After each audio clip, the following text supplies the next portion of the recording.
Clemson, Notre Dame, the new USC Notre Dame. Welcome into the voice of college football. Best discussion, debate, and analysis. Appreciate you stopping by. Please like and subscribe. We mentioned USC and Notre Dame, of course, the greatest national rival in all of college football for generations. The pageantry, the prestige, the tradition is unmatched in regards to a non-conference rivalry nationally.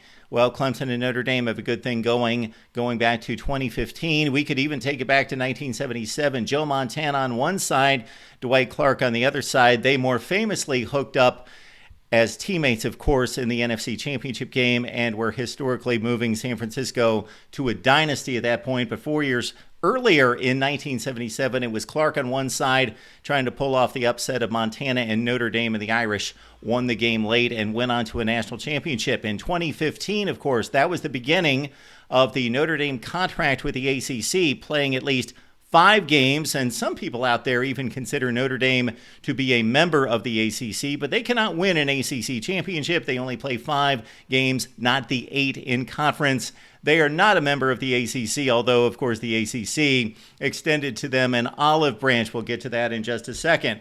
It started in 2015 with Clemson winning a showdown 24-22 in a downpour in Death Valley.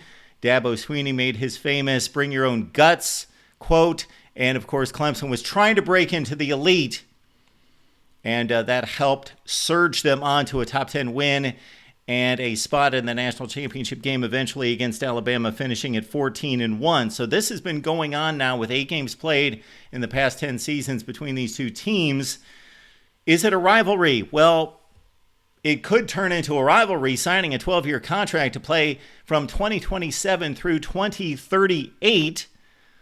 But Notre Dame athletic director Pete Pavakwa is already calling it a rivalry. I would fall short of that, certainly, but they have hooked up in recent times. And Notre Dame, of course, and their contract with the ACC has been heavy on Florida State and Clemson because they want to play the better teams and the better games.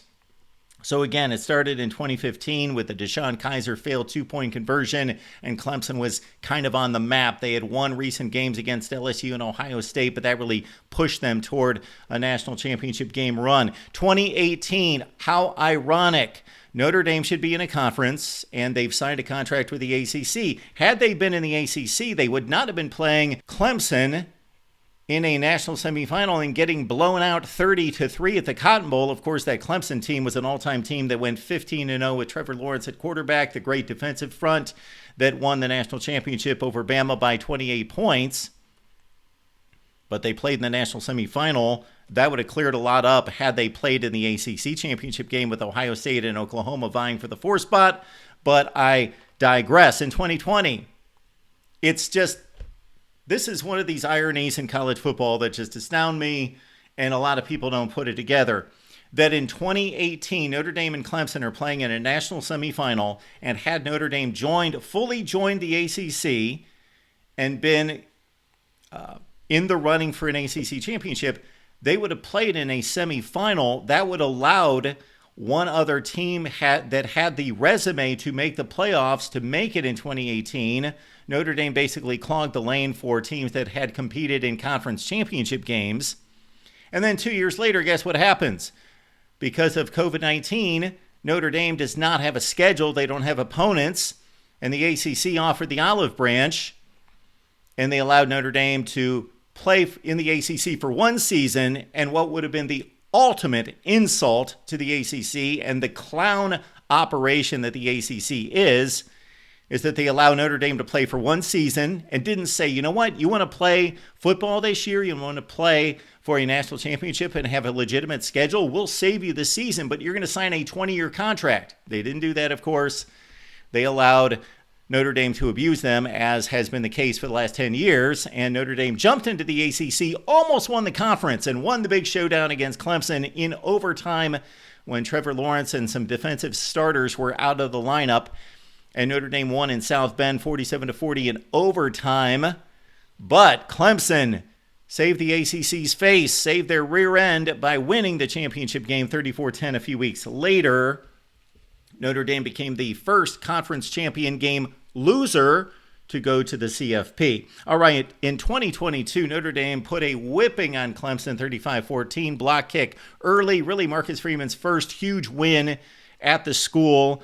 Cade Klubnik came into the game late, and Notre Dame it was still not a competitive game, but it was still early enough that Clemson could have come back, and one of Dabo Swinney's worst coaching moves I've ever seen brought Klubnik into the game in the shadow of his own goalpost, and he threw a pick six to ice the game. 2023 is the last time they played. Clemson won 31-23 against former ACC quarterback Sam Hartman, of course, and that was the best win of the season for Clemson that year. All right, incentives here. For Notre Dame, it's to boost the schedule. Think about the games that they're locked into. You've got Navy. You now have a lot of games scheduled against Army. Those aren't going to help the scheduling strength of schedule for Notre Dame. Also, Stanford that they play every year, and of course Stanford has been atrocious now for 6 or 7 years. 3-9, 3-9, 3-9 over and over. So Notre Dame's once mighty schedule has been weighted down by this contract with the ACC as well, with 5 games, and it's usually Clemson and then a bunch of have-nots. And so the Notre Dame schedule is nothing close to what it used to be, and they want that bolstered schedule.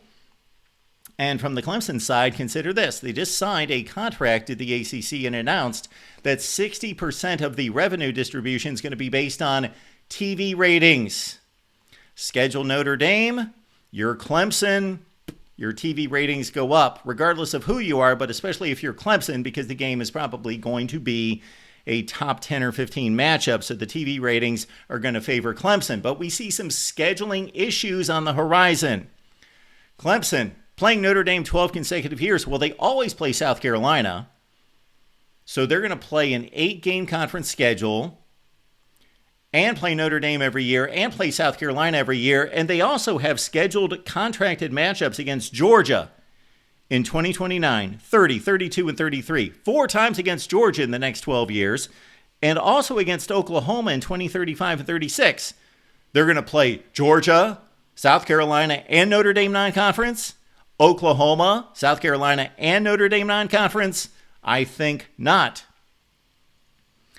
All these games against Notre Dame, according to the report from ESPN, say they will remain on the schedule even though Clemson could leave the ACC. So if Clemson goes to the Big Ten and has to play 9 conference games, are they going to keep these contracts with South Carolina? Well, they've been playing South Carolina for the Palmetto State Championship forever. That's got to be played. And then Notre Dame and Georgia and Oklahoma and all these games in addition to a 9-game schedule in the Big Ten, or what could become a 9-game schedule in the SEC, which Clemson could be playing in the SEC.